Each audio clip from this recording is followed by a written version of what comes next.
Now we're live. Uh-oh. I had to You are run back back the intro. All right. How's it going, everybody? This is PC, and welcome to Pirate Canvas After Dark. And I am joined here with my good friends, Libby Hello. and Knuckles, Among Us. among us. And we are actually going to be reacting and watching the brand new content cop that are one of our favorite creators, iDubbbz. Yeah, iDubbbz. iDubbbz. You guys remember him? You feel old yet? Barely. Just some context here. I mean, I've already seen this, but yeah, let's just say that I wasn't honestly expecting this because, I mean, I wasn't expecting for iDubbbz to still be alive, to be honest. Yeah, I mean, because I've seen videos of iDubbbz basically, saying that, he put the series on hold and, that he's no longer going to be doing this series because, he felt bad. Because, back in the day, I used to love iDubbbz. I used to love his Content Cop series because, he spoke the truth. And, yes, did he have some edgy humor and, he was saying the N-word a lot? Yeah, obviously. But, it was entertaining. Hey, that's pretty good. Yeah, that's pretty good. I mean, who could forget the memes? Mm-hmm. But nevertheless, Libby has not seen this. I've seen this. Will be my second time watching this. But let me just say this: you guys are in for a treat. Yeah, man. Lovely. Oh yeah, and it's an hour and 6 minutes long, and it's on H3. H3. I'm not watching 1 hour of fucking I'm not watching 1 hour of iDubbbz stroking his cock. Oh yeah, well we'll watch most of it then, and then we'll go from there. Cause Just want to watch. Just. Well, actually, how about this? How about I speed it up? Can you put it like ×4 speed? ×4 speed? No, you can't do it. It only goes up to ×2. But I'll put it at 1.5. This fucking sucks. So we're gonna watch this and give our reaction to it. But nevertheless, here we go. Destination, the beach is surprisingly dangerous. Consider the fucking thing in our defense. Like, actually, Eva's not a baby killer. Actually, accusing Ethan of killing his dog is maybe too far because they have mobilized such an insane harassment group that anybody who says any fucking thing, they will attempt to ruin their lives. And once again, I'm the crazy one. It's not bad enough that I have this group of. What we do here is go back. Why does it look like that? Hang on. Look at this.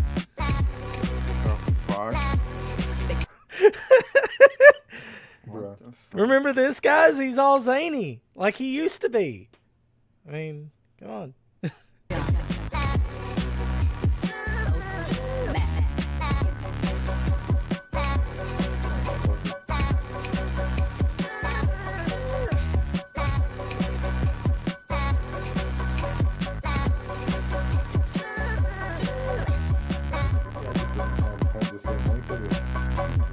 Oh, it's about to get worse. If you guys thought that was bad, it's about to get worse. It's not funny. It really isn't. It's like, like in his older ones, he had other people with him. It's like, where's fucking, do anything for views, and where's, like. They're in Hot Ones being a much better YouTuber. Yeah, where's Joji? Joji is actually doing Making something bangers. with his life. fucking Max Mofo, Chad, they're both in cold ones being actual funny YouTubers. Joji is actually being a productive fucking singer. iDubbbz is out here being cucked. Oh, yeah? Okay. Well, let's see what he's up to now. What's up, everybody? There's our favorite live from extremist. A cloudy day here in California, Los Angeles. We're live and live. I hope all the boys, girls, and MBs are having a fantastic one because today's a beautiful day. I have a very... I swear, this guy, oh my gosh, just listening to his voice, it's like, fuck me. It's like I'd rather hear nails on a chalkboard than listen to this guy speak. Looks like his cheeks were made to be slapped. And I mean the face cheeks, not the ass cheeks. There's no ass to be spoken. Look at his sunken eyes, though. Like this, you could tell this guy has been through the mill. Can you overlay Nosferatu's face over his face? I wish I could.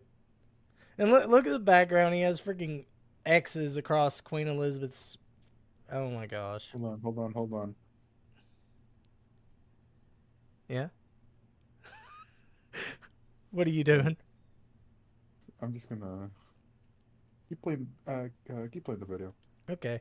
Important announcement. I finally done it. I watched Ethan Klein's content nuke. And I'm not going to call it context puke, as I normally do, because the reality of the matter is... You didn't was watch brilliant. it. Nothing was out of context. Everything was correct. I am an Islamist, fundamentalist, radical terrorist. I am a vicious anti-Semite. Self-projecting much? Hang on. Let me pull up the chat real quick, just to see if anybody said anything.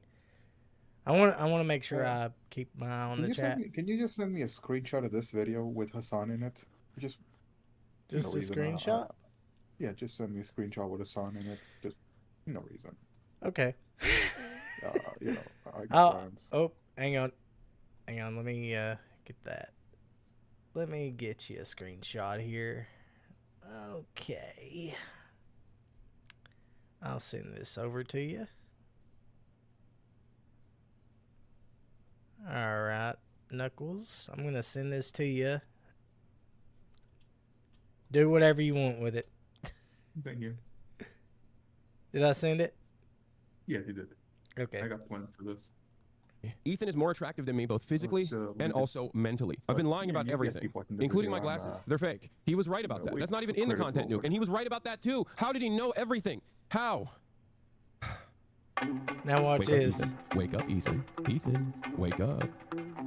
Wakey, wakey, Ethan. Wake up, Ethan. Wake up. Time to be awake, Ethan. Wake up, Ethan. This is so cringe. Wake up. Ethan, the dumb bitch is telling you to wake up. Wake up, Ethan. Wake up. Wake up, Ethan. Ethan, wake up. Wake up. Soon, anyone? Just wake up.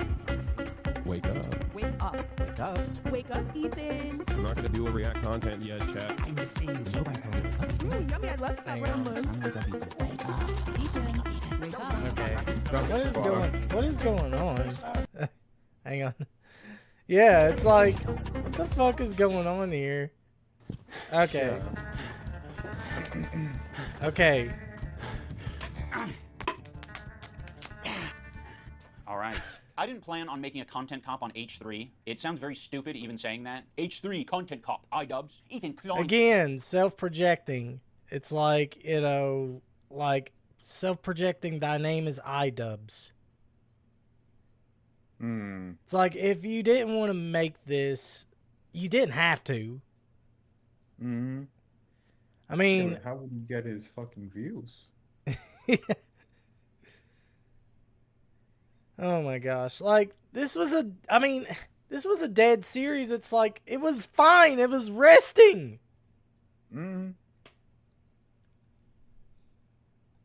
Out of control. And then you should do a content cop on Hassan Piker, content cop on Sargon of Akkad. If I would imagine this in 2016, I would have been like, oh yeah, if I ever do that, it's got to be because I lose the plot. Well, it turns out it's not me losing the plot. It's Ethan. He's the one who fucking attacked first. My good fucking friends who I stood by after all these fucking years can't find a spine to speak up. So go fuck yourself. I agree. All right, guys, I'm going to tell you a story about Ethan Klein. I know some of you have been following him, but there's a lot of people who might not be familiar with the back. Yeah, he's basically giving like a backstory of who Ethan is. I mean, everybody knows who H3H3 is. You don't, like... This is just, like... This guy is basically pretending like, oh, we never collabed or anything. This is just some random YouTuber. Like, fucking, oh my gosh. It's like just condescending shit. Background with his podcast, with what's been going on over the past couple of years. So Ethan, as you know, is a content creator who has a podcast where he says all sorts of outrageous stuff. Sometimes it's fun, sometimes it's fucked up. He's had shows with all sorts of different controversial characters. He's had a show with H3H3. He's had a show with... And you didn't? You've never done anything controversial? Like self-projecting much? Again, it's like, oh my gosh. and it's like, why are you telling us this? Like, just get on with the fucking shit. Stop tripping the shit. With Hassan Piker. In doing so, he's gathered a ton of different audiences. Now, in his podcast with Hassan, Leftovers, they would mostly talk about surface level progressive shit and make fun of right-wingers. And you're telling me he didn't flick their dick once at least? No, that's 100 shavers. You trans women. I say, oh no! And it was mostly that until they actually had to reckon with a very serious topic. I would say that Hassan was very well equipped to talk about that topic. Palestinian people living in the West Bank are subject to these horrific conditions, horrific living conditions by the state of Israel, America's greatest ally and the only democracy in the Middle East, if you ask Republicans and even liberals. Well, that's Nancy invented with stuff. See, this is how one-sided it is. Like, they're basically saying, oh, Ethan, he wasn't serious about this whole stuff, you know? Like, he was being all silly. Hassan, he was being serious because, you know, he was talking about what was going on with Gaza and stuff. Like, who fucking cares? Who fucking cares? Like, does anybody care about this shit? I don't. Exactly. I'm gonna have to start speaking lower this time because my mom is asleep. All right, you're fine. You're fine. But yeah, it's like, it's just an appeal to authority fallacy. It's like, you know, this is just nonsense. It's like, why are you doing this? Like, money. I mean, I know the money, but it's like you're not winning yourself over here. I mean, you're really making me want to defend H3H3? Really? Come on. The fuck is this shit? I must have stepped into a vortex or something. Okay, Israeli settlers are trying to evict Palestinian families in occupied East Jerusalem. The United Nations says that may be a war crime. It literally is. It's just eating the toppings. The pizza looked like a burn victim. It was all disgusting. I don't know if you can make that joke in 2021. Why? It's insensitive to burn victims. I think it's a good analogy. It's a powerful image. Ethan was not prepared for this. Ethan, the whole time, is more of the goof guy. And that's fine. You know, we don't expect Ethan to be an expert on the topic. Ethan was obviously caught in... Okay, you shouldn't be talking about the topic either because you're not an expert at this.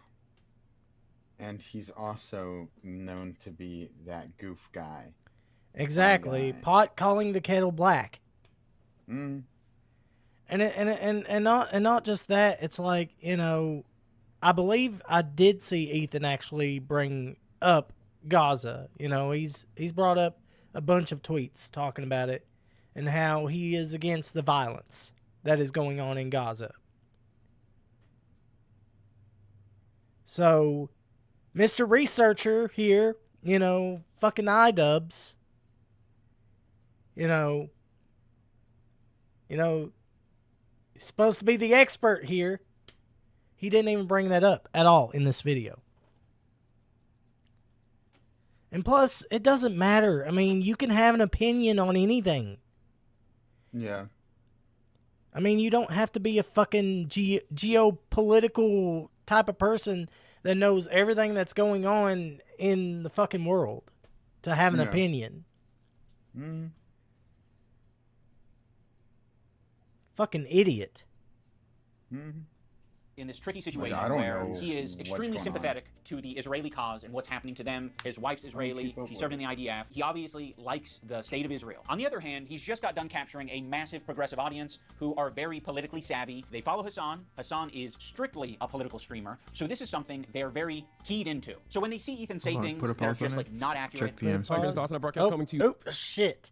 Fuck. Okay. Okay. Sorry about that.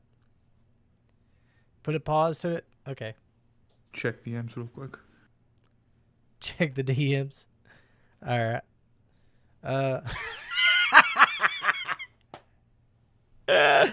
Oh my god. I gotta share this. I gotta share this with everybody. Look at this. Look at this, folks.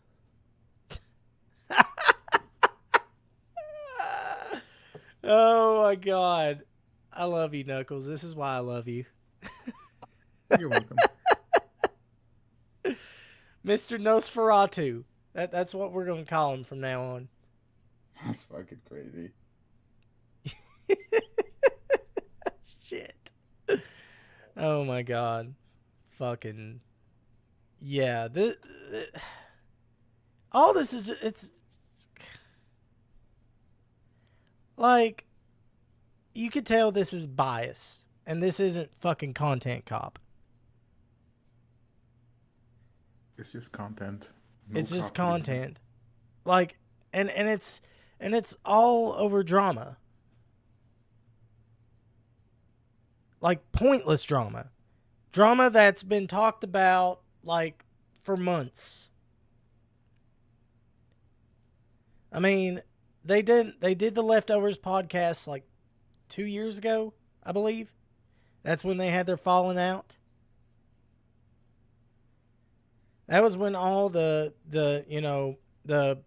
Palestine and Israel debate, that's when it happened. Yeah. And, now he's like bringing this up like, it's all Ethan, it's all Ethan, which here's the thing, people. We know Ethan, he is no saint in this. He really isn't. He was told time after time that Hassan is not a good person. And that, he shouldn't be, he shouldn't be friends with him. He shouldn't be doing content with him or having any association with him. Because Hassan is known to say some very, very awful things. Like, this is the same guy that basically said that, like, every Jewish person is a terrorist. He's admitted it himself, by the way. He's admitted himself that every Jewish person is a terrorist, and that, everything that Palestine, Gaza and them, everything that they've done is justified. All the deaths and everything that's going on, all the bombings. Wow. Yeah. That's the type of fucking psychopath we have.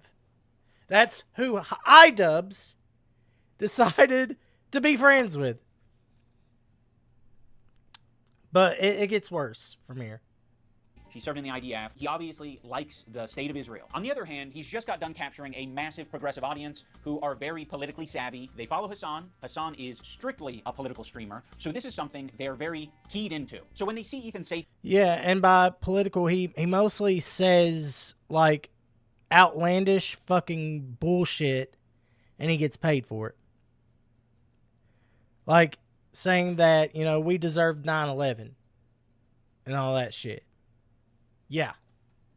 That's the type of takes that Hassan has. Or Nosferatu. I'm sorry, Nosferatu. Things that are just like not accurate and it's just propaganda, they're going to call it out. From the river to the sea essentially means the state of Israel is going bye-bye. So this massive progressive audience... How is that... Okay, has, adopted how is that propaganda? Like, how is that propaganda? That is an actual statement. As, H3H3 has said, I mean, Hassan... Which, by the way, he's talking about the terrorist group, Hassan. Which that has nothing to do with Palestine, or Gaza. It's a terrorist group. They have stated, that phrasing before. Like, how is that propaganda that he's spewing there? When they were reacting to a video of the friggin' director of Hassan basically saying that he didn't care how many people had to die. Let's just keep going. They're becoming increasingly critical of his position because now he's talking about it not on Leftovers. He's now talking about it on his podcast. What I want to do is show you guys how I see Israel, because you don't see that when you listen to Hassan and you hear all these fucking mega lefties talking about it, some super racist, crazy, like Jim Crow style of society. Like, I can't wait to show you guys. Which he's not even talking about Gaza. A lot of people are pissed about. He's talking about his experience back in Israel with his liberal audience, leftist people online, progressive content creators, Hassan, all of these different people. He's finding new people every day, basically, to get in fights with. Of all people, this guy Matt Lieb, Frogan and Denims and all these dipshits, and everybody thinks this guy's awesome, apparently, even though he looks like Milhouse, fucking dork. Denims, by the way, was the real villain of the video. Evil, hateful, fucking. And I'll say it, and I'll double down on it. And people, no, not go there. And it's all culminated, at least for my story, in Ethan burning bridges with people until he burned the bridge with me. Since Ethan and Hassan's falling out, I've been keeping to myself mostly. I don't have many nice things to say. Maybe if Ethan's able to get some help, maybe if he stops harassing other creators, maybe if he does these things eventually. Ethan needs to get some fucking help. I think you all need to get some fucking help. Like, now. True. Like, you are fucking pot calling the kettle black. Oh my god. You're probably even worser than Ethan is. For real. It's like, oh, this guy needs to get some help. Look at me, iDubbbz. Therapy session, TED Talk, 101. Like, this is just so fucking boring. He'll find peace, and we can rekindle our friendship. So that's been my approach. That ain't gonna fucking happen. Thrown a joke Ethan's way in the form of Hassan Piker versus Ethan Klein for boxing. I like iDubbbz. He's a good guy, but I don't like this. It's stupid. It's not a fucking petty beef. It's like this guy's evil and he's doing anti-Semitism, and also he's way out of my weight class. He didn't like that, but fucking sometimes you gotta just throw something out there. I used to work with this video editor named Froggy Tonic. I discovered him because he was in the circles online that I was in, and one of those circles is an H3 fan. He watched Ethan's content. He liked Ethan's content until he didn't like Ethan's content. There would be an occasional Froggy tweet where I'd be like, I agree with that, Like, I'm not going to endorse it. I'm not going to retweet it or like it, but fair enough. I guess I just missed my old friend. Some wings are too bird-feathered, colored. Now that brings us to February 28th of this year. Now, my former editor of a year and a half ago did say some truly mean shit. He called Hila the C word. He said they're trying to kill their dog with cheddar cheese and a bunch of other shit, I'm sure. Ethan, at some point, discovered... Yeah, and he also called the Child Protection Services on him as well. Yeah, you left that out too.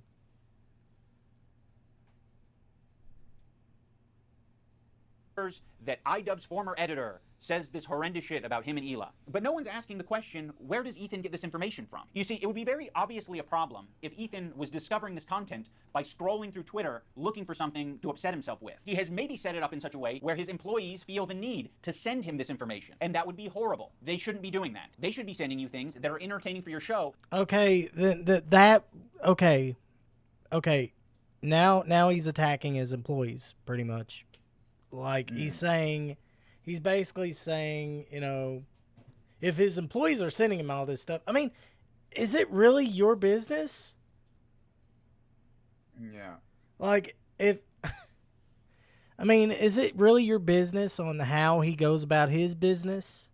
Like, if he's, looking for this information, is it really your business? Like, who cares? Who cares if his employees are giving him this information? That's between him and his employees. Which Ethan has stated that's not true on his podcast. Again, that don't fucking trigger the hell out of you? Why is there so much work being put into discovering this guy on Twitter who's barely getting any interactions, linking him to me and posting on the Reddit, when there's no work being put into who the fuck is the person on the Reddit who's posting this in the first place? If you do a little bit of research, it seems like it's an account whose intention is to make Ethan crash out. One of the users on the Snark Reddit points this out. They're like, I've seen this account before. This account has scraped its history, and it's now trying to make Ethan burn bridges. This is within Ethan's own community. Like, this is the thing that he needs to be critical of. It's not me. So yes, I am willing to admit that my former editor No, he doesn't need to be nasty, critical of me. uncharitable, and fucked up towards Ethan and Hila on Twitter. But Ethan and Hila are doing the same shit on their podcast. So I don't want to fucking hear it. Terrorist supporter. The CEO of Twitch. Pedophile. Now I'm going to watch. Yeah, he's basically saying, oh, well, they do it. They do, you know, they insult back, so why should I have anything to do with it? He's your fucking former editor who is fucking harassing your supposed friend. Like, wake up. I think the one who should be waking up is iDubbbz. Yeah. Because I know if someone was harassing my friends, you know, I would be there for them.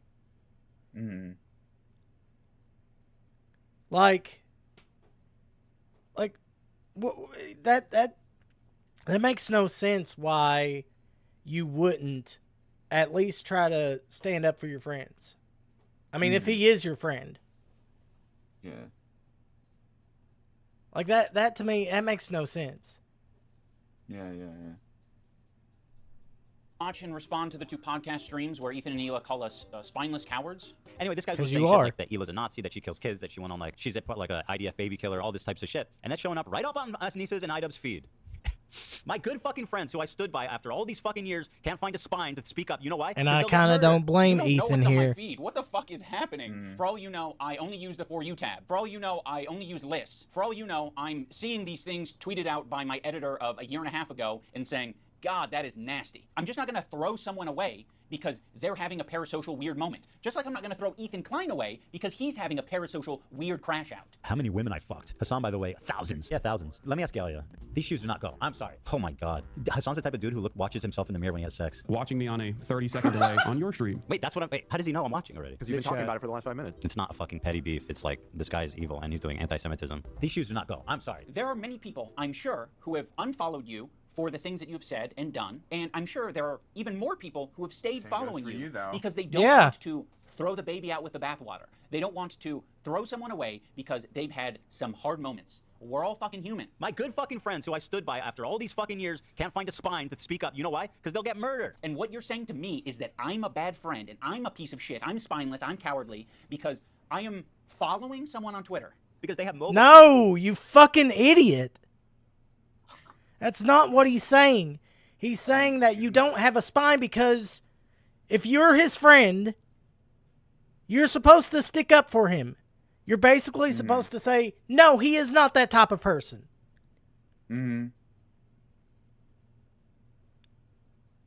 Oh my God. That's basically what he's saying. He's saying that, you know, you're just a bad, shitty friend. Because, you know, here he is getting attacked by these fucking extremist people, being called a fucking bad parent, and then having fucking child protection services called on him, and yet you didn't fucking stand up for him. You weren't there for him. When he was fucking there for you, when you were fucking being fucking harassed. Yeah. I mean, what happened to you and your woman? Yeah, that was pretty shitty. You know, people going after you over that OnlyFans shit. Yeah. And who was fucking there for him? Ethan. Exactly. Yet you couldn't fucking find the fucking balls in your fucking purse to actually stand up for your friend and do the same. You're a fucking coward. mobilized such an insane harassment group. It's not bad enough that I have this group of people harassing me and everyone in my life. No It's balls. that people outside of this group, journalists, Hashtag creators, no are actively balls. participating in this gaslighting to make it No seem like I'm balls. fucking crazy. I mean, I don't know what he's getting at here. No Like, yeah, cojones. people are gaslighting you. A lot of people gaslit me when I apologized. No That was cock. actually like the #1 type of harassment I got was people gaslighting me and taking my newfound woke ideology to its extreme. I've probably done and stood by iDubbbz and Anissa more than anybody. I've stood by them when all the internet hated them. I don't like that Ethan brought this up because it makes the relationship feel very transactional. Like, you know, we're just meant to support each other online despite our own personal morals or principles. But I'll say this, I don't No, you're fucking friends. If you're supposed to be a friend of his, the right thing to do would be to stand up for your friend. Yeah. Clearly, iDubbbz does not think of him as a friend in the slightest. If he said As it like acquaintance. that, like, shit. Even though they've done videos together, they've been in each other's houses and everything. I don't think they're fucking like, any wow. friends of mine. And certainly I don't think they're any fucking friends of mine based on the text conversation I had with them too before I even don't talked about this. blame you, Ethan. I have nothing, I don't need any fucking halfway friends, man. I thought the text conversation that I had with him was very empathetic. I basically just said, like, I know you and Hila are experiencing a ton of harassment, and I essentially empathize with that, and I think there's something positive to get out of the conversation. But he refused to talk on the phone unless I was willing to publicly say something about my former editor and denims. As much as you don't want halfway friends, I also don't want that kind of halfway friend. I don't want someone who's going to give me, like, an ultimatum to have a conversation. Could you not say something? This is like, imagine like one of you guys is like, Hassan actually wants to go to Israel, go to Gaza so he can strangle Israeli babies. Or some shit like that. I'd be like, imagine me not saying something. You're trying to make a one-to-one comparison where there isn't one. This guy that I follow on Twitter is not in the same relationship as you and one of your current employees who is streaming with you 3 days a week, 3 hours a day for the past 10 years. At one point during the stream, Ethan and Hila bring up Adam McIntyre. Now, Adam does basically the same thing as my former editor. He's critical of Ethan and Hila, and he is sometimes uncharitable and nasty towards them. Adam McIntyre needs to just, like, disappear. That guy is a piece of shit, like, of the lowest order. I never even stood by him when he talked bad about Trisha having a kid and called him, like, the spawn of Satan. He was supposedly on our side. I would never even co-sign that. I was disgusted by that statement, too. I remember when he called her kid the spawn of Satan. I never said anything. And I was supposed to be, like, cheering on, but I wasn't going to cheer that on. That's Why do you disgusting. forget that he called her children, which is something we would never do, the spawn Never. of Satan? It's disgusting. And I piece mean, of shit of a human. it's just incredible who ends up being the good guys in this story. You know, it's really something. Unfortunately, they never made a statement. They never said that they disagree with his statements about Trisha's baby until it's useful. Like, what is it, 3 years later? Like, I mean, you're talking about it like you were aware of it at the time and that there was some amount of pressure or enthusiasm for you to get down. This is so fucking boring. I'm sorry. Oh. It's For like... real, though, like, his other content cops were actually entertaining and funny to watch. Yeah. This is just like... I'm just sitting here, just like... It's like... Okay. It's like watching a fucking high school fucking drama unfold. Just in a YouTube video, yeah. It's like, oh, this person said mean things. Well, yeah, he said mean things, but you know what? It's shut the fuck up. Can we react to something actually entertaining? Fucking hell. For real, he's going to bed just watching it. I know. Fall asleep just watching it. Like, well, how about this? How about we just cut to the bullshit? Like, cut all some of it. right. How about this? We'll just go to the end. How about this? We won't even watch all of it because, I mean, because that's all it is. Hang on. Anyone can have their own official apology rating system, so I'm going to rate Ethan's apology a B-. That's just based on my own feelings and my own rubric. Yeah, we just skipped all of it. Watching these video clips of Ethan, he said that it looks like Ethan could just use a hug. Now, of course, it kind of pisses me off to hear that shit because I'm like, what are we doing? What are we saying? He needs a hug? No, he doesn't need a hug. He needs a good fucking ass whooping is what he needs. I think something that's very important to me in bringing back Content Cop is to be fair. This is what I want to do. Something that was not illustrated in previous Content Cops that I think should have been and probably wouldn't have left me with so much regret. Ethan deserves all of the criticism that he's getting. I think it's very valid. But I also think, at the end of the day, we should acknowledge that he's human because he is human. And he is in a situation that's making him extremely scared, paranoid, defensive, sensitive, and I'm sure other features. Yeah, and I'm sure this Content Cop helped him. him. It looks like Ethan could just use a hug. I have challenged some of his most powerful haters to put down the hater. You're being fair here, yeah. Nice so and fair. charitable about him because he's only I think he human, deserves guys. it. I just wanted to say that I respect that you are genuinely. But I think he deserves it. Yeah, we're done here. We're just done. my friend Knuckles, he's getting tired of this shit. And I've already watched all this.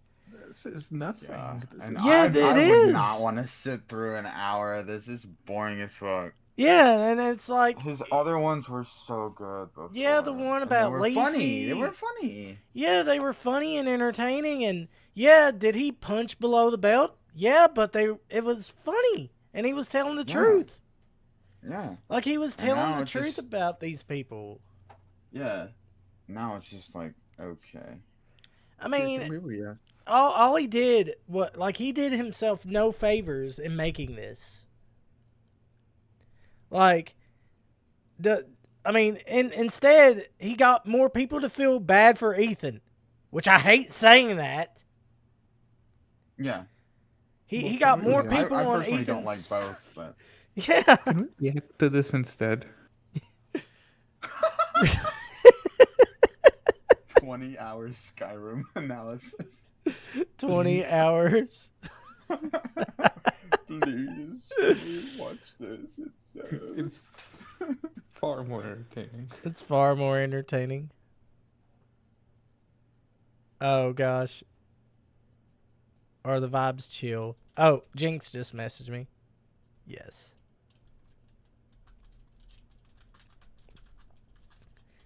But all right, we could watch something else. We could react to something else. But yeah.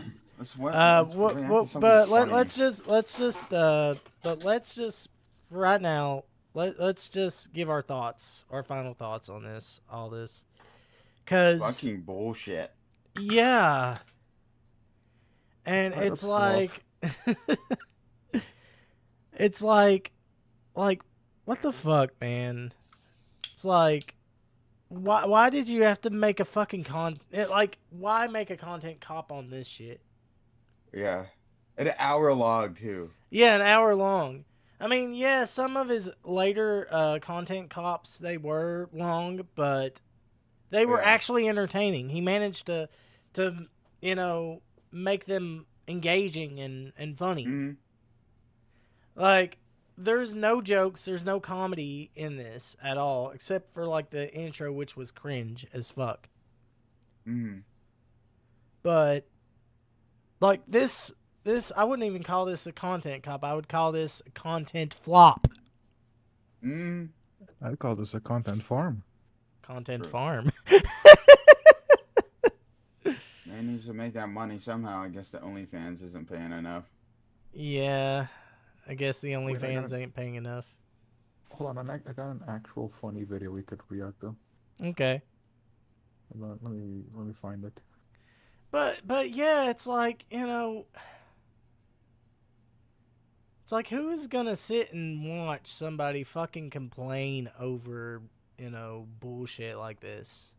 I have other more important things to do with my life. And plus, I want to make this entertaining. I really do. Here you go. All right. Let's see. What did you got? What do you got here for us? What you got here for us?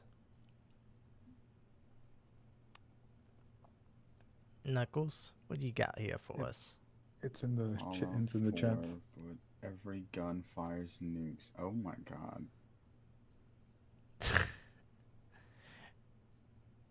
This video is good. This one? Yes. Suffering? Yes. Okay. Hang on. Let me... God.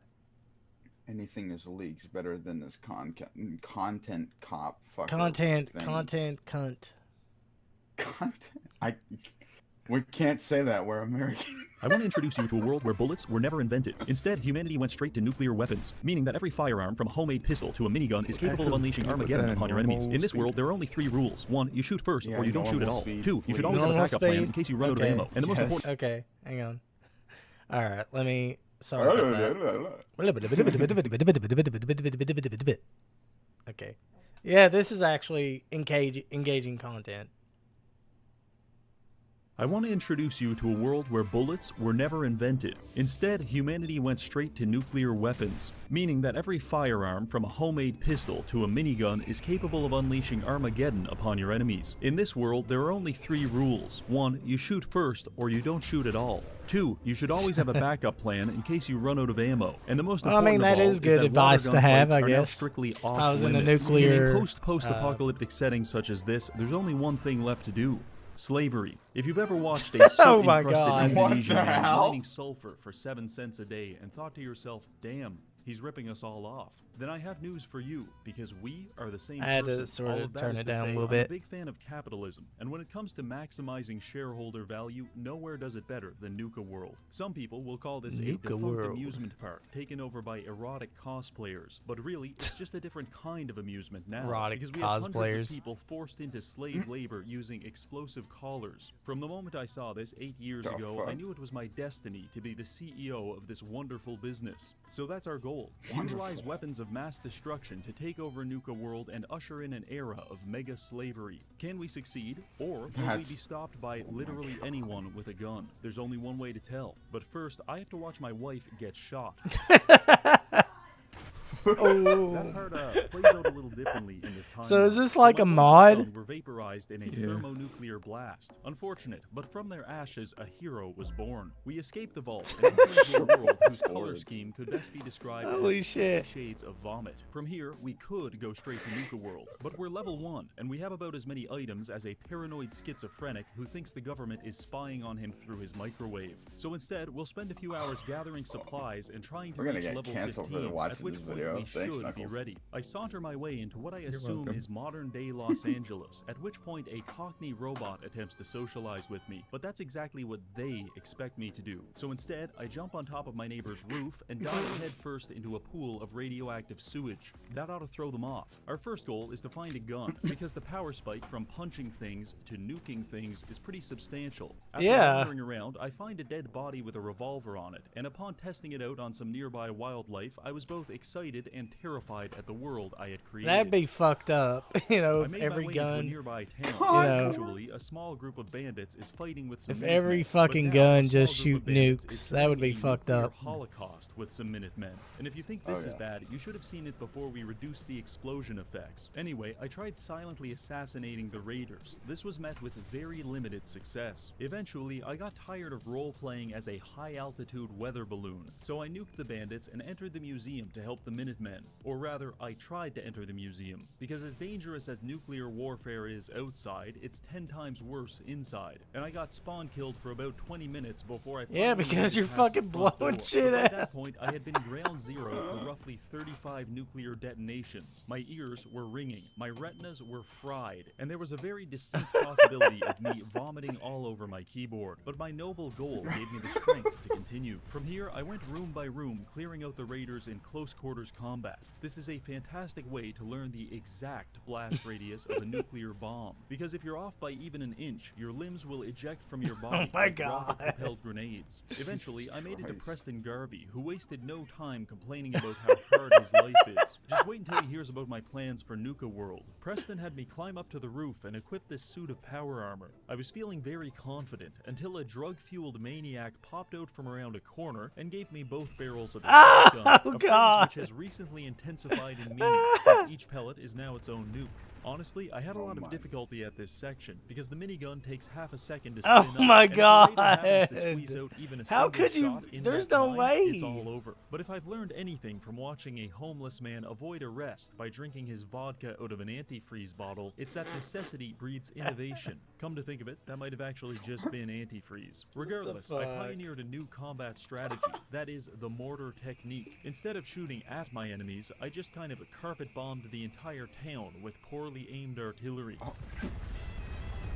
Oh my God. Oh my God. Well, from here, I jumped off the roof and did my best to crush Preston like an ant. What are you, crazy? When that failed, I settled for finishing off the raiders and laughing at the Deathclaw's attempt to intimidate me. Following this, I went inside, Preston thanked me, and Mama The Murphy fucking gave me a Deathclaw perfect just. setup for a joke. We're all gonna die eventually.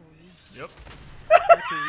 we all went to Sanctuary and started drinking from the same toilet bowl because we are now friends. This is In fact, entertaining. Sturgis asked me if I could build everyone some beds so they didn't have to sleep underneath bridges and inside of burnt-out cars. I looked him straight in the eye and said I would do that. Of course, I was lying. In fact, I immediately left Sanctuary and never contacted any of these strange people again in my entire life.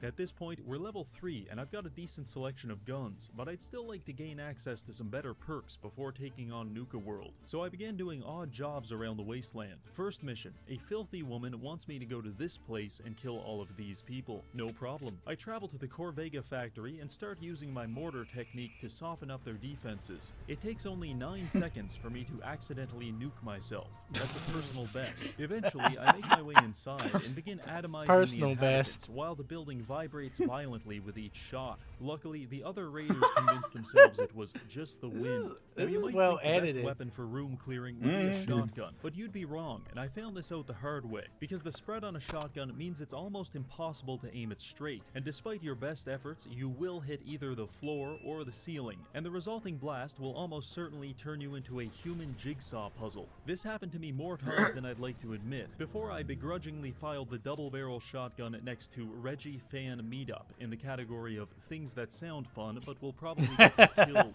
I also tried hacking into this cute little security robot so he could help me clear out the bandits. He lasted all of 3 seconds before they murdered him in cold blood. Oh my Damn. god. This was Fuck. the single biggest mistake the Raiders could have made, because his existence was the only thing stopping me from doing this.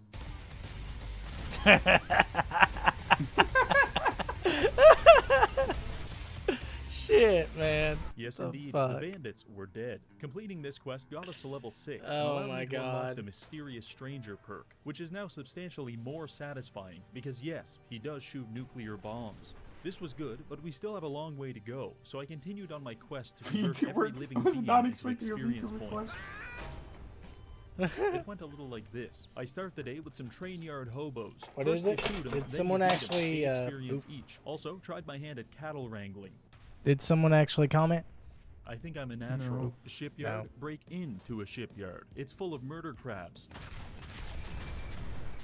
Now it's not. Apparently, the owner was trying to domesticate them by playing soothing messages on the PA.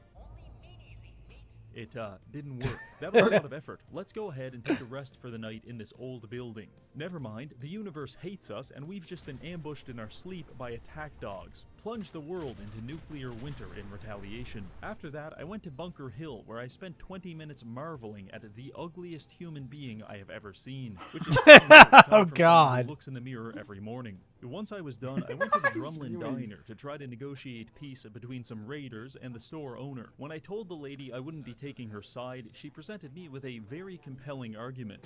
Oh my god! But two can play at that game. Oh my god. Oh my. Say what you want, but this is the fastest method of de-escalation. Following this, we got a quest to kill everyone inside this preschool. Don't worry, the kids are already dead. We're just killing the raiders. I nuked every room with extreme prejudice, but still died. Wow. Because the whole place is booby-trapped and tripwire guns now. Oh my god. But it's okay, because we can always retreat to the public bathroom to brew more health potions. Eventually, I find their leader and introduce him to the concept of a glory Beer bait. hole before stuffing Hang his on. charred corpse into a garbage bin. I'll have the Finally, video still I finished playing. by releasing all of his captives, Alright. except for you. Someone has to stay behind to tell the people about my good deeds. After all that, we're now level 10, and I've even figured out how to craft bear traps, which I have successfully stress tested on a small child. Works like a charm. Let's finish up a few more quests and then go straight to Nuka World. I was in Bunker Hill admiring the absolute girth of this man's biceps when I was approached by Edward Deegan. He took me to Cabot House to accept a quest from John Cabot, who wants us to steal some secret serum from a psychotic gentleman living in a shack on top of a hill, which is fine. However, John bears a striking resemblance to the Zodiac Killer, and so I wasn't sure if I could trust him. That's why I covertly stole and hid exactly one of his pool balls. If he betrayed betrays me, he'll never get this back, and the loss of a singular ball in an otherwise perfect set will almost certainly drive him to a suicidal rage. This is what we call establishing collateral. Anyway, I went to the insane guy's shack to get the serum, but an acorn fell on the ground and it spooked me, so I spent the next 55 seconds nuking the man's house until I stopped getting hit markers.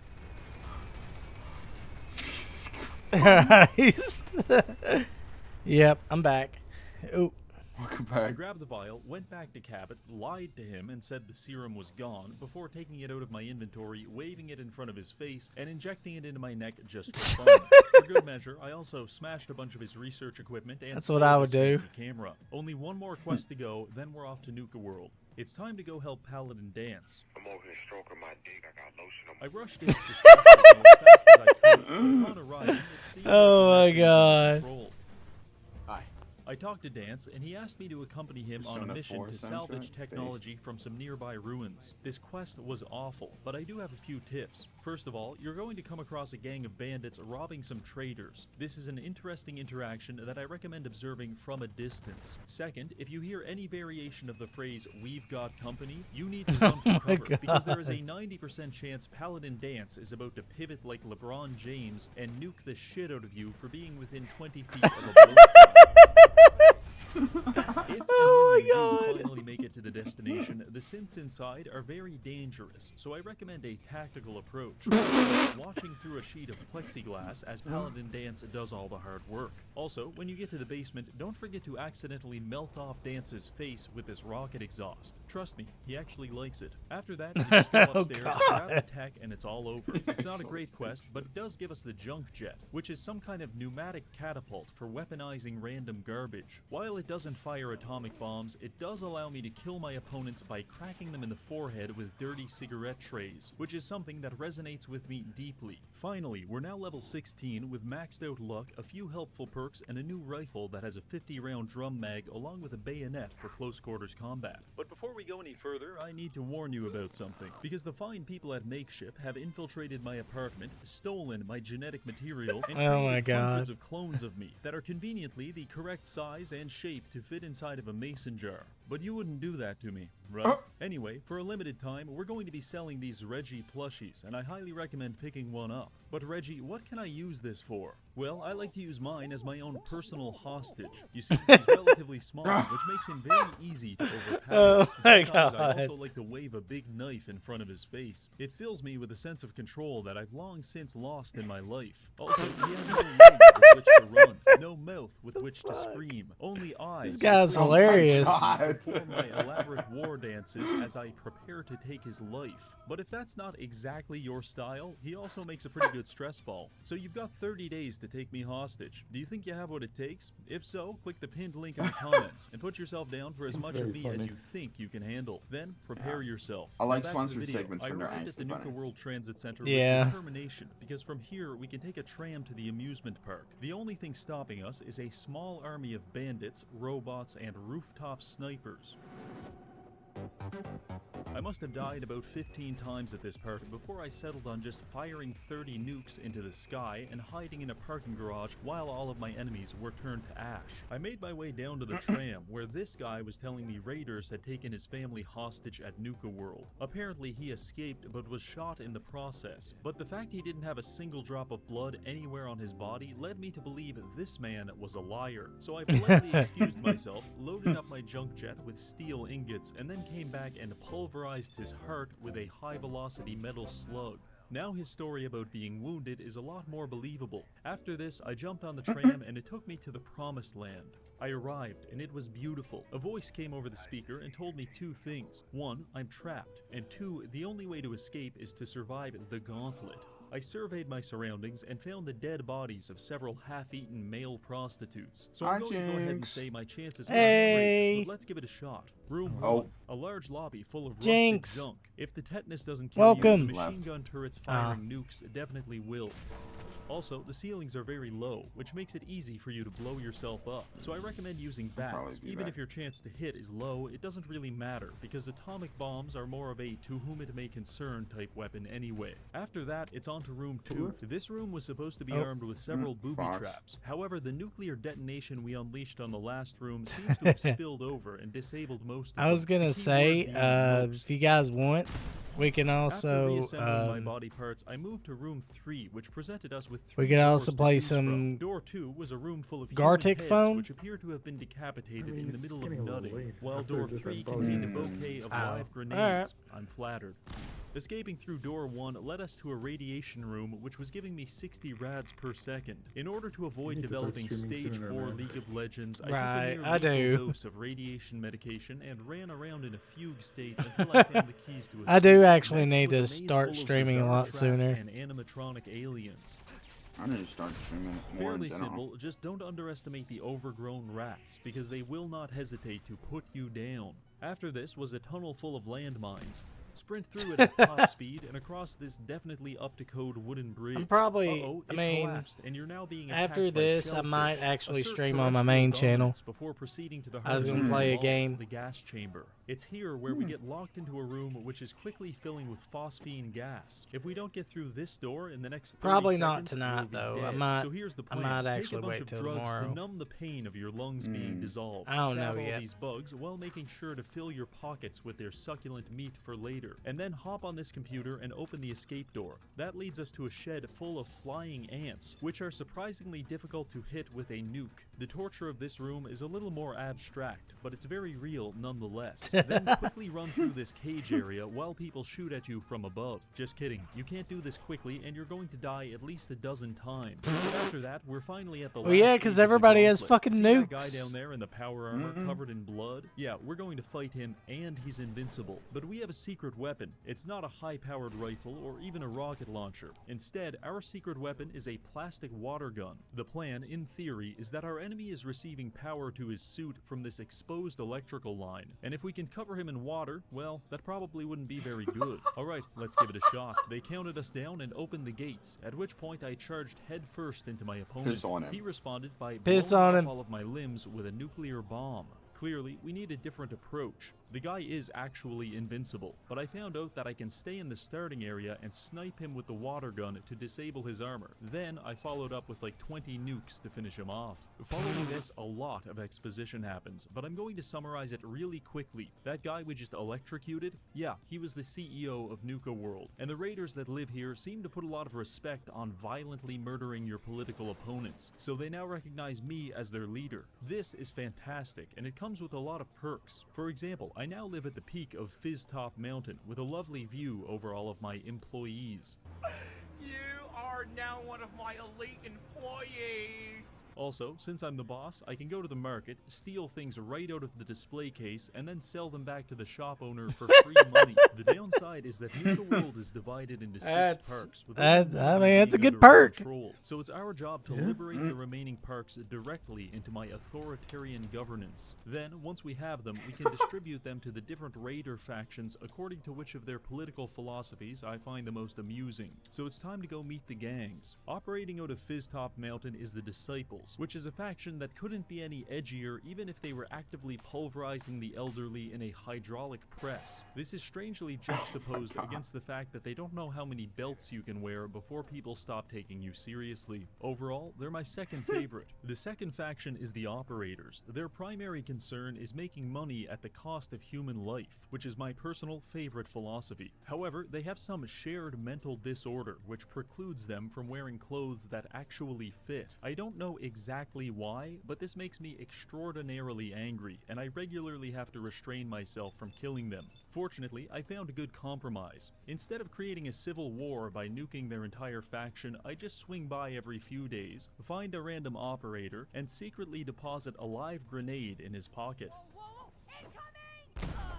Lastly, there's the pack. They have a relatively experimental aesthetic, along with a nice selection of chairs. Whenever you want to talk to their leader, you're going to be forced to listen to the bite gorilla MP3 chair sound effect for hours on end, because they installed a dogfight pit in the middle of their base. This immediately and irrevocably disqualifies them from receiving any further attention from me whatsoever. With introductions out of the way, it's time to start expanding our operation and making some big money. There's 5 parks to acquire: Galactic World, Dry Rock Gulch, Safari Adventure, the Nuka-Cola Bottling Plant, and Kitty Kingdom. First up is Galactic World. This is a space-themed park inhabited by hundreds of robots. However, someone spilled their Dr. Pepper on the AI mainframe, and it caused the robots to become violent murder machines. It's not great for business, so I went there and started fighting my way through the streets. The first thing I noticed was that there's plenty of laser turrets all over the premises. Luckily, they don't seem to work very well, and usually spend their entire time in a life-or-death battle against the ceiling. However, don't get too comfortable, because on at least one occasion, the air pressure from these explosions caused my cranium to detonate forcefully. Other than that, just keep an eye out for Mr. Frothy, who is very fast and will startle you into jumping off a bridge and subsequently dying in a nuclear explosion.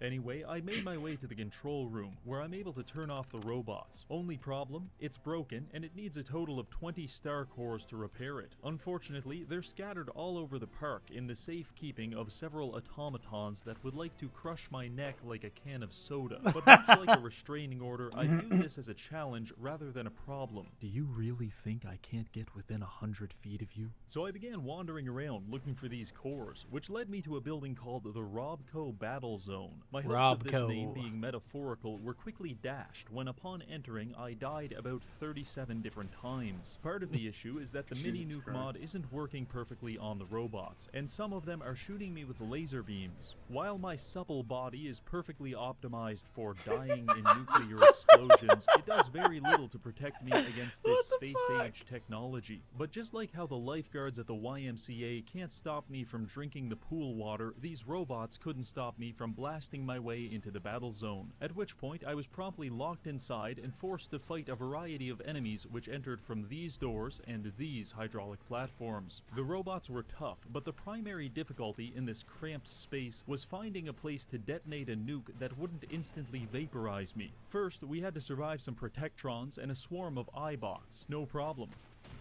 Then it was on to the Novatrons, even easier. Then our final opponent was the Space Sentry.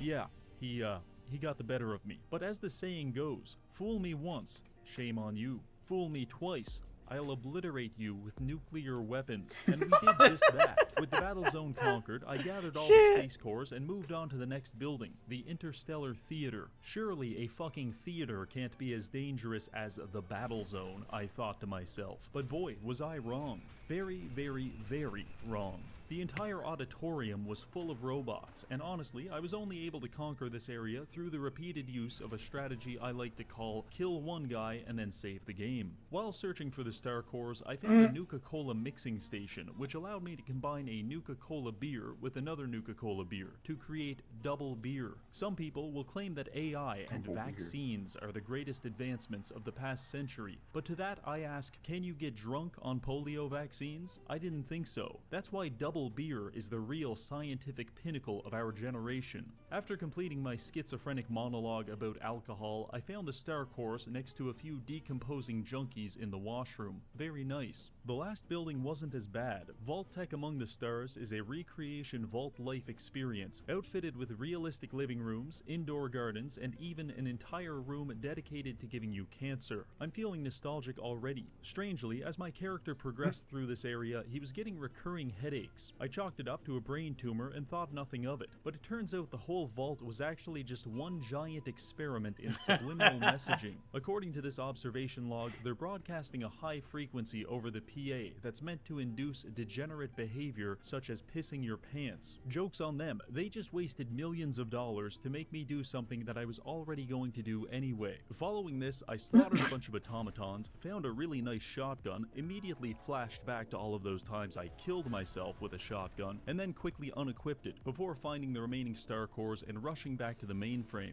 With the help of computer scientist extraordinaire and definitely not dead person Kendall Alston, I was able to repair the computer and pacify all of the AI, meaning we can now walk around the park without having to worry about a medical robot electrifying our testicles. With the robots subjugated, I went upstairs and raised a flag to officiate the conquest of Galactic World. Our empire is expanding, and the next theater of war is the Wild West. Dry Rock Gulch is an arid wasteland inhabited primarily by dead bodies, which should make it an easy target. So I made my way there and quickly realized where all the dead bodies came from, because within moments of arriving, I was attacked by subterranean bloodworms. Yeah, these little bastards tunnel around underground and then ambush you when you least expect it, which means they're either underground, so you can't kill them, or they're firmly latched onto your jugular vein in such a way that makes using a nuclear bomb seem a little too risky. In this case, I recommend treating the entire area as a high-stakes game of the floor is lava. Eventually, I came down to chat with the sheriff, who informed me that he'll give us the park if my favorite character in the game. Out of this building. One problem: the building is locked, and I need combination codes from the Giddy Up Kid, One-Eyed Ike, and Phosphorus Pete to gain entry. I really wish he told me this before I carpet bombed the entire park, because I'm pretty sure I killed all of those people. This was an irritating development, but my anger quickly faded after the sheriff appointed me as his deputy and gave me this excellent cowboy outfit. Upon reloading the save, I found the Giddy Up Kid, who explained that some cattle rustlers had stolen his loyal steed, and he wants me to bring it back. In case you're wondering, he's talking about an inanimate object, but it was like 4 a.m. at this point in the recording, so I just played along with it. Rustle up some horses for you, huh, cowboy? I'll be back before sundown. I searched the grounds for all of 13 seconds before finding the torso of a giddy-up buttercup stuffed inside this man's anal cavity. I grabbed it and dropped its dismembered body inside the horse pen. Our friend was mildly dismayed. What happened to Giddy-Up Buttercup? They butchered her up like a cow. But he still gave us his part of the combination code, so I don't really care. Next, I sauntered into a saloon where I met Phosphorus Pete. He wants us to deliver some Nuka-Cola to the residents of Dry Rock Gulch. No problem. The people of Dry Rock go. And before you ask, yes, all of the people we delivered soda to were in fact dead bodies, which I made sure to tell Pete. I'm afraid everyone's dead. Well, that ain't good. That ain't good. And Pete rewarded us with his code, along with a large quantity of alcoholic Nuka-Cola, which I quickly became addicted to. From here, I sought out One-Eyed Ike to complete our final test, which, much to my dismay, would be a duel at 10 paces. Ike gave me a .44 Magnum and started counting down, but unfortunately, I was still stun-locked by the idea that an amusement park mascot was programmed to hand out loaded revolvers to children before shooting them, which resulted in Ike getting the better of me. Second attempt at the duel, I won, but I won a little too hard, and Ike wasn't alive to give me his code. Third time's the charm. For this, I decided to swap to the junk jet, and after blasting Ike in the head with a steel ingot and an empty beer bottle, he conceded defeat and gave me the final piece of code. Now we can enter this mine shaft, destroy the Bloodworm Queen, and claim Dry Rock Gulch. Honestly, this part was pretty easy. There's really only 2 things you need to do. 1, make sure you break into the office so you can equip this cool duster and pretend you're playing an actually good Fallout game. And this last thing should go without saying, but do not jump in the pit full of dead cows, because they'll erupt with dozens of bloodworms and it makes for a very stressful experience. Other than that, I just nuked everything inside and completed the quest. Not too bad. After raising the flag, we're all done at Dry Rock Gulch, and on to the next target, Safari Adventure. I approached the park and observed a man doing battle with a large creature. I chased it off by shooting it with 3 nukes, all of which it survived. This was not a good sign. Anyway, the guy started talking to me, and from a distance I had assumed Look at that, he was some kind Chad. of male stripper, meant to appeal to the female fantasy Now of it's a being Giga Chad. bludgeoned to death with a sledgehammer. But actually, he's just a caveman who was raised by gorillas, which is marginally more believable. His name is Cedo, and he used his caveman dialect to explain that Safari Adventure is overrun with gator claws that are being cloned in a big triangle house, and I need to disable the cloning machine to claim the park. I briefly considered putting a revolver in my mouth as a preferable alternative, but after I heard him using 150% of his brain power to forcibly enunciate the word facility, I felt bad and accepted the quest. facility. So I set out searching for a key to the Triangle House, and thankfully the gators weren't much of a problem. I mean, they didn't have any nukes, which was a pretty big deal right off the bat. However, they are very tanky, so just use literally any gun that goes full auto and you should be absolutely fine. In fact, if you want to make it especially simple, you can just go to the top of this treehouse and firebomb the entire map. Honestly, I think the hardest battle I had here was against my alcoholism that I had. There's no way I could possibly do this. I found myself into the cloning facility and started clearing it out. I felt kind of guilty for slaughtering all. Like this guy, I will say he's dedicated at least. So I thought I'd try fist fighting one of them just to get my anger levels back up again. It worked like a charm. Anyway, I blasted some gators, hacked into this computer, and turned off the cloning device. I told Cito the good news, and he was so excited that he gifted me a rocket-propelled aluminum bat that presumably he has engineered himself. Not really clear on that. What I am clear on is that the park now belongs to us. On that note, let's go to the fourth park, the Nuka-Cola bottling plant. An industrial complex which, judging by the automated turrets and unmarked minefields, was probably run by Jeff Bezos. There's also a little section called the World of Refreshments, which I spent some time exploring. And by exploring, I mean I was pulverizing crustaceans to death with a baseball bat. Back outside, I was feeling a little guilty about the power disparity between myself and the crabs, so I decided to handicap myself by asserting my vertebrate dominance with nothing but a flare gun. This was a massive mistake, because out of the lake emerged the Queen Mirelurk, and she's pretty tough. A direct hit with the nuke does about 10% damage. Someone actually, they said, seriously, what did he think he would gain from that this? wasn't bad enough, she has a whole harem of Mirelurk. Yeah, they were talking about iDubbbz from and earlier. Pound the shit out of me while I'm reloading. However, I navigated this problem Hey, by Jinx. my universal solution, which was to where take you a lot of me? drugs and run I'm really, stressing really out, fast. and This I'm helped create some gonna distance, cry. which allowed me to pick off the ads before circling back and slow mo. Well, we're almost done streaming. Do you want us to go ahead and end the stream, or? Oh, are you live? Yeah, I'm live. Yeah. Oh shit! I'm sorry, I didn't realize. You're all right. I mean, if you want, we can. Oh, you can keep going. It's fine. All right. I mean, we're almost done with the video anyway. I'll just mute for a bit. It's fine. All right.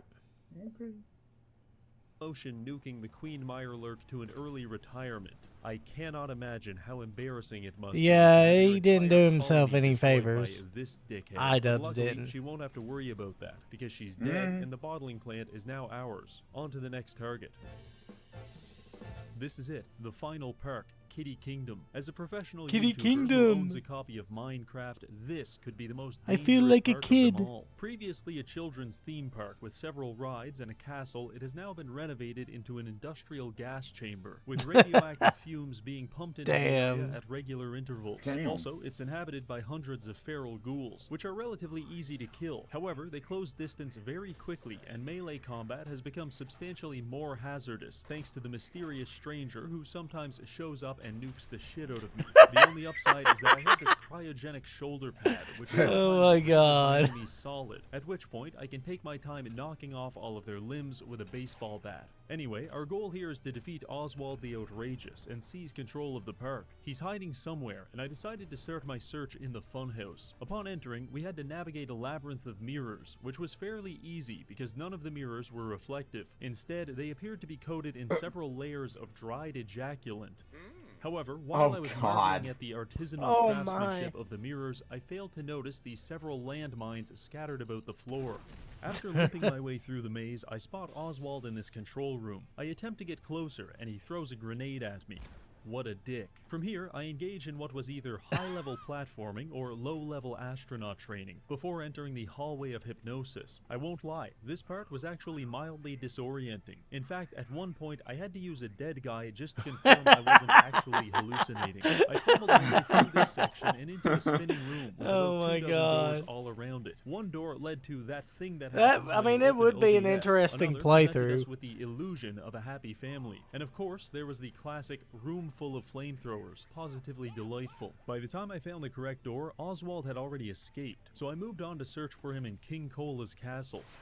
Never mind. Boom. It turns out the park has more traps than I Damn. thought, not the least of which are the amusement rides themselves. In fact, I have personally witnessed several park employees being killed, maimed, or otherwise dismembered by the rides here, and it's only been like 20 minutes. Of course, I had to try this for myself with the roller coaster carts, and I realized that it's a lot like boxing. When you expect to get hit, it doesn't do that much damage, but it's the punch you don't see coming that will decimate you. After this, I strolled around the park a bit more, killing ghouls and rummaging through garbage bins, until I wandered my way into some employee tunnels. I sprinted through the tunnels like a wild animal, at which point I found talking to one of his staff Fucking- members in his office. Naturally, I wanted to Oh my return God, the grenade pink he had guy. thrown at me earlier. This did not work, and I felt like an idiot. So I just kind of took that one on the chin. But it wasn't all bad, because after Oswald disappeared in a puff of smoke, I went into the office and found my next stylistic evolution. Oh yeah, this is gonna work just fine. Alright, well that does it. There's only one place left for Oswald to be hiding, the theater. I broke in with all the grace of a homeless drug addict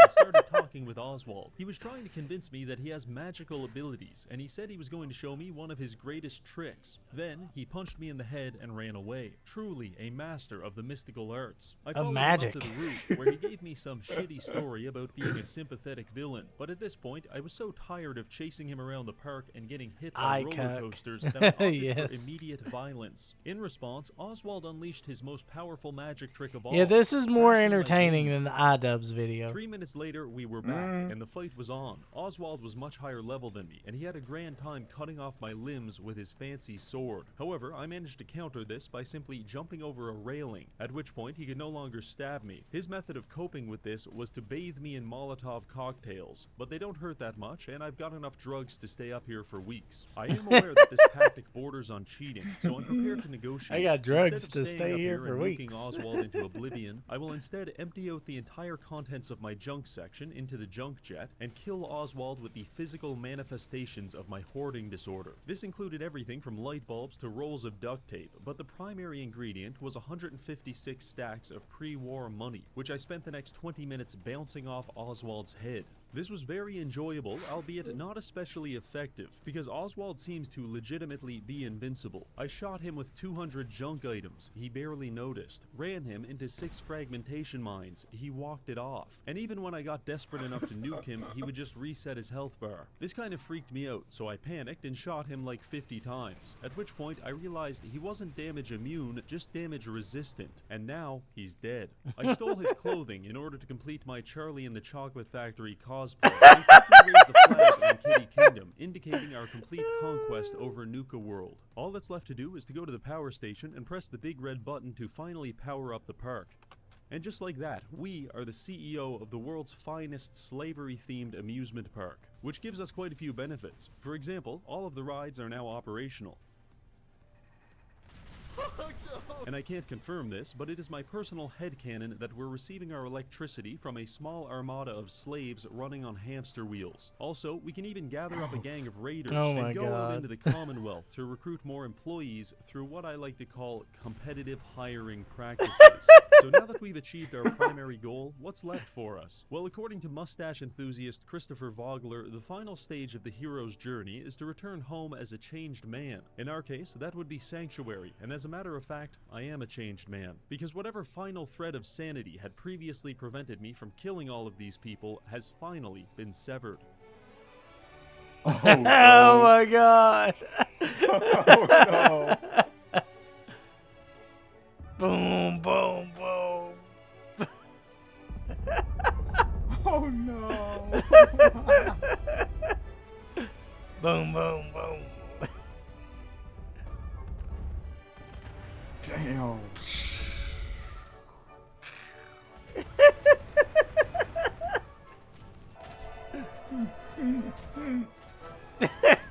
Well, it's finally over. Damn. We've conquered a world where the only projectile ever invented was nuclear bombs. I want to thank this month's patrons for supporting the channel. Don't forget to check out Makeshift to purchase and abuse my likeness. And finally, thank you for watching. That was funny. Oh my god. That was funny. Oh shit. He's good. I mean, he's a good content creator. I mean, he's got a good editing style, and you know, he's funny. Mm. lot funnier than iDubbbz. Mm. Mm-hmm. But you said you were gonna head off. Yeah, I'm probably gonna go to bed. All right, Knuckles. You take it easy, man. Yeah, have a good one. Take it easy, Knuckles. All right. I guess I'm gonna end the stream here. Alrighty. Alrighty, guys. Thank you all so much for spending a minute with us. Hopefully I'll be able to come back on and we'll do something, even more fun. Hopefully we'll try to play some more Cards Against Humanity or play some Gartic Phone. That would be fun. Yes. Because, I enjoy those. I enjoy that a lot. And hopefully I'll try to stream a lot earlier because, that way Knuckles will be able to join in and, be able to have some laughs. But nevertheless, if you guys want to, be sure to subscribe to the channel. Also, be sure to check out Libby on his Twitter. As well as, follow them on Twitch, Libby Libera. Yep, Libby Libera. Libby Libera. I'll have all that included in the description if I remember. Sure, I need to start filling in my. I hate. That's the thing. The descriptions. It's like I don't know what to put in. Mm-hmm. And it's like, I know I have to put in links and stuff, but it's like, I can't come up with good descriptions.